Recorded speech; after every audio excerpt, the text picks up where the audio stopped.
د پخوا زمانې کیسه ده. د غرونو سره خوا کې یو خشته کلی و. د دې کلي خلک په ډېر خوشحاله وو او ډېر په خاموشۍ به یې ژوند تېراوه. د دې کلي سره خوا کې یو ځنګل و. مشرانو به خبره کوله چې په دې ځنګل کې یو پیری اوسیږي چې د هغې د وجې به کلیواله د نور پرېوتو نه پس د کورونو نه نه وتل. اکثر به څه مسافر د ځنګل په دې لارو کې غیبېدل. په دې کلي کې یو ورکوټی ماشوم اوسېده چې د هغه نوم ایان و.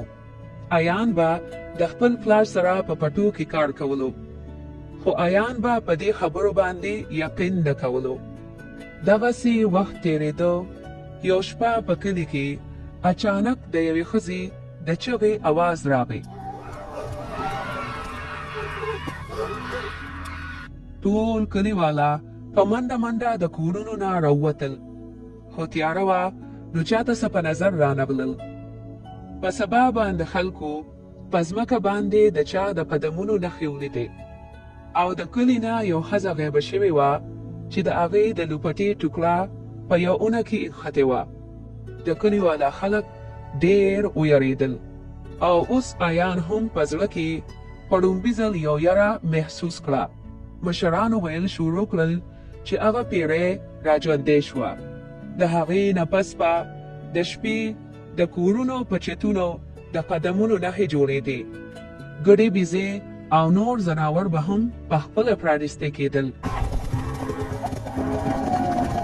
اکثر به خلکو د شپې په کوڅو کې د پیری سوری هم لیده. په دې کلي کې یو بابا اوسېده چې هغه ته به خلکو بابا صافي وي.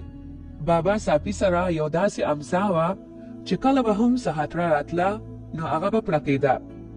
یو شپه بابا صافي د ټول کلي خلک په جومات کې راټول کړل. 300 کاله مخکې په دې کلي کې دا ښځه چا سوځولې وه، نن د هغې روح د خبر نه روتېدې او د خپل ظلم بدله د کلیوالو نه اخلي.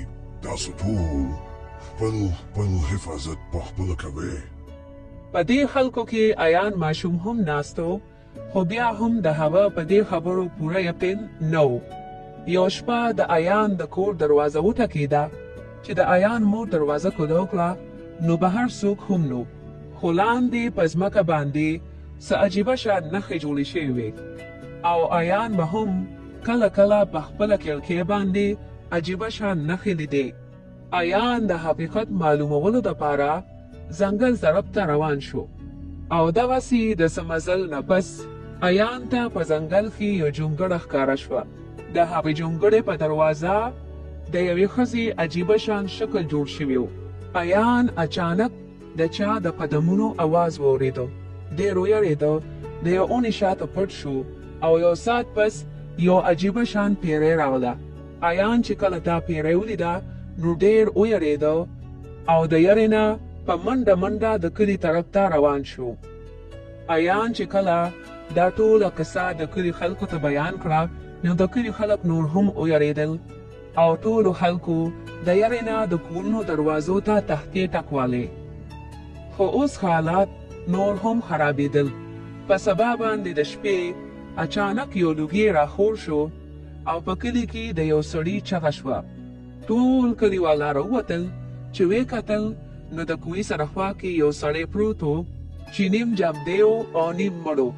په دې کې بابا صافي هم راغی او د کلیواله ته یې ووی چې داسې ښکاري چې اوس خطره نوره هم ډېره شوه او د دې نه پس ډېرو خلکو دا کلی هم پرېښوده.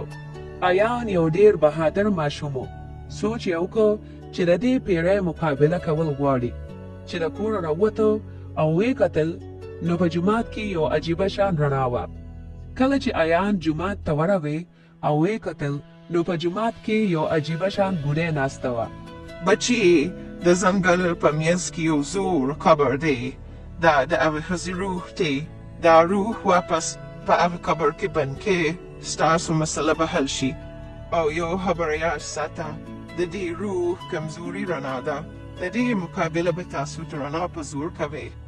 د دې نه پس ایان د کلي خپل یو څو ملګري راټول کړل او ځنګل طرف ته روان شو. ایان او د هغه ملګرو ډیر مزل وکړ او د ډیر مزل نه پس د ځنګل په منځ کې هغوی ته هغه قبر میلو شو. خو کله چې دوی قبر ته جوخ شو نو د قبر نه هغه روح راووته. خو ایان ته د بوډۍ خبره یاد شوه چې د دې کمزوري رڼا ده. دوی ټولو د رڼا په زور باندې هغې سره مقابله وکړه. د ډېرې مقابلې نه پس هغه روح واپس قبر له راغی او په قبر کې ورکوټې سوری و چې په هغې کې واپس قبر ته دننه شو. ایان او د هغه ملګرو زر زر یو څو کاڼي او ګټې راواخیستې او هغه سوري یې بند کړ. او دې نه پس ایان او د ایان ملګري د ځنګل نه واپس شو. کله چې د کلي خلکو دوی صحیح سلامت ولیدل نو ډېر خوشحاله شو. د ایان مور هم خپل زوی ځان ته راجوخ کړ او ټول کلیوالا په ایان او د هغه په ملګرو فخر کاوه. اوس ډېره موده پس د کلي خلک خوشحاله شو او ټولو د شپې په سکون سره آرام وکړ.